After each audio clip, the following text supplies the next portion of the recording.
Hi. I chose this story because it is not necessarily it's not necessarily a story from my childhood or a personal story, but it's more of a conglomeration of stories from my childhood and probably other people's as well. It reflects a time in my life, and I assume many of our lives, where we have kind of a love, not so lovey relationship with our siblings, and it also is kind of a didactic tale of what I learned from my father as far as what to watch out for in the deserts of the Southwest, what I taught my children, what they are teaching their children, what my grandfather taught my father. So it's kind of more of not a story that was passed down, but more some of the lessons of life in the desert. And I just kind of wrote this as a kind of a rhymed picture book type of tale. So I wanted to include some of the aspects of life in the desert, including what to watch out for, as children and as well as adults, and what we need to teach each other. So it's based on interactions with my siblings, with my parents, with my grandparents, and with my own children. And I also like to introduce a couple of the characters that we have to deal with out in the desert. So mostly reptiles, less fauna than flora. Anyway, sorry. So this is called My Sister and I Do Not Always Agree by Todd Anselmo. We live in the desert in southern Arizona. It's the home of the lizard and the desert iguana.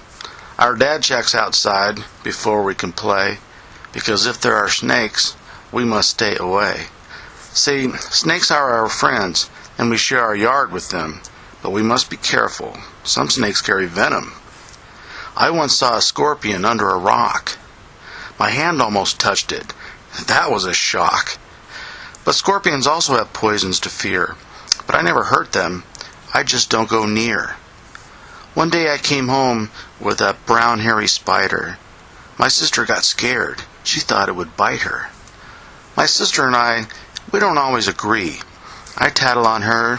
She tattles on me. And our mother tells us, if you don't get along, your hair will turn green, and your ears will grow long. So, of course, I went out to find something better to scare her after she tattled on me, for that spider. So I looked in the desert and down a dirt road, and I caught a small lizard called a horny toad. Now, horned toads are gentle and harmless to hold, but they look really mean and angry and bold. I turned and ran home, that toad in my hand, and I hoped that my mom would not find out my plan. So I stopped on the porch and I looked through the door. My sister was playing alone on the floor. I walked up behind her and I gave her a tap, and I dropped that horned toad right onto her lap. She let out a scream. I was sure it was from fright, but as it turned out, it was really delight. She picked up that horned toad and gave me a smile, then showed me another she'd had all the while.